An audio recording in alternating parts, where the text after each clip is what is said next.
करने के लिए धार्मिक मुद्दों का आधार बनाया जा रहा है। भारतीय जनता पार्टी जब कमजोर हो जाती है तो वो कम्युनल रास्ता अपनाती है।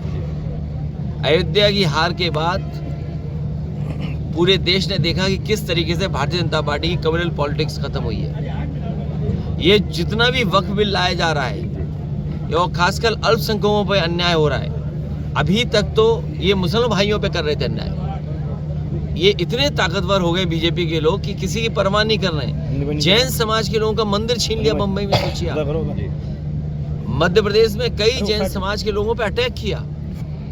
जो मुनि हैं उन सब ने सब कुछ छोड़ दिया है, सब त्याग कर देते हैं। उसके बाद भारतीय जनता पार्टी क्या चाहती है उनसे?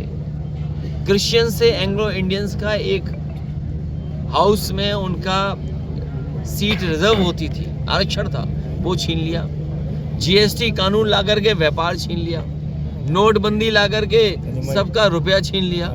ये केवल छीनने का काम करते हैं और दुनिया में हमारा कोई डंका नहीं बज रहा, ना हम कहेंगे विश्वगुरु बन पा रहे हैं। हर देश आपको धक्का मार रहा है। अमेरिका अपनी अर्थव्यवस्था सुधारने के लिए पाबंदियां लगा रहा है, टैरिफ लगा रहा है। बताओ भारत सरकार क्या कर रही है अपनी अर्थव्यवस्था को ठीक करने के लिए?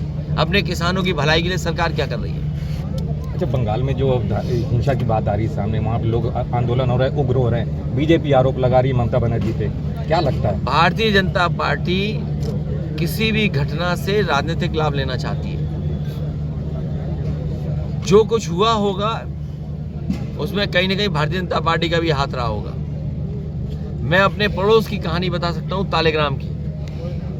सभी समाज, सभी समुदाय मिलकर के रहते थे, लेकिन भारतीय जनता पार्टी ने एक गरीब व्यक्ति को 10,000 रुपए दे करके और बीजेपी के नेता ने जानवर का मांस मंदिर में फेंकवाया।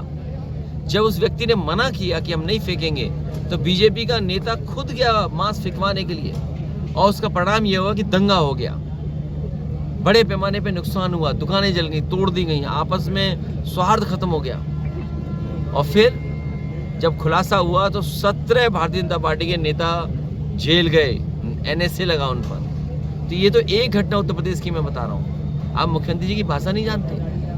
उर्दू को लेकर के सुप्रीम कोर्ट ने कितना अच्छा कहा, और उर्दू को लेकर के सोचिए क्या कह रहे थे हमारे मुख्यमंत्री जी। तो ये जब कभी भी कॉर्नर हो जाते हैं। ये वक्फ बिल इसलिए लाए हैं कि इनका जो वोट है वो बिखर रहा है। जो इनका वोट है वो भी इनसे नाराज है, क्योंकि महंगाई, बेरोजगारी और जिस तरीके फैसले ले रही उससे नाराज है। अपने वोट को एक करने के लिए वक्फ बिल लेके आए।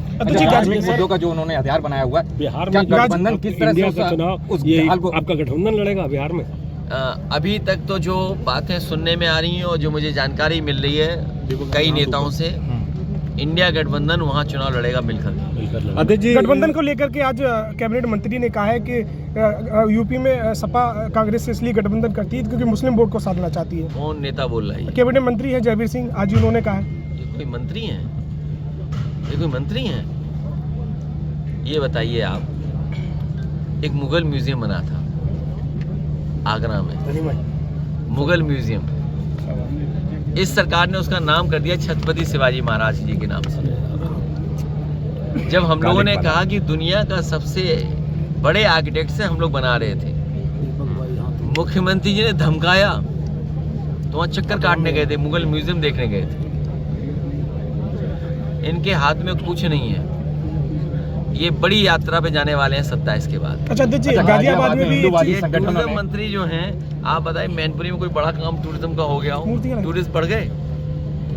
टूरिस्ट बढ़ गए हो तो बताओ। और सच्चाई तो ये है, इन प्रतिमाओं की जब कभी भी जांच होगी तो ये बच नहीं पाएंगे। अच्छा, एक गाजियाबाद में औरंगजेब की मूर्ति समझ के बहादुर शाह जफर की कालिक पोत दी है। तो आप ये सोचिए कितनी नफरत भर दी है बीजेपी ने।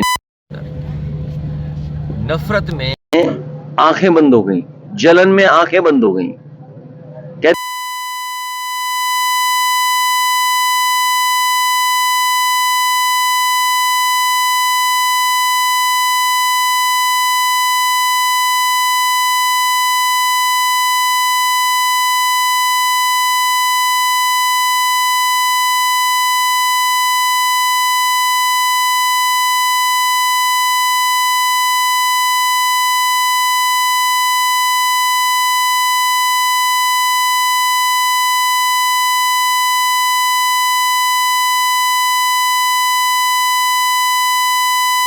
इन्हें कोई मिल गया, कहो किसी दिन बाबा का मुंह रंग दे किसी का। जी सुप्रीम कोर्ट को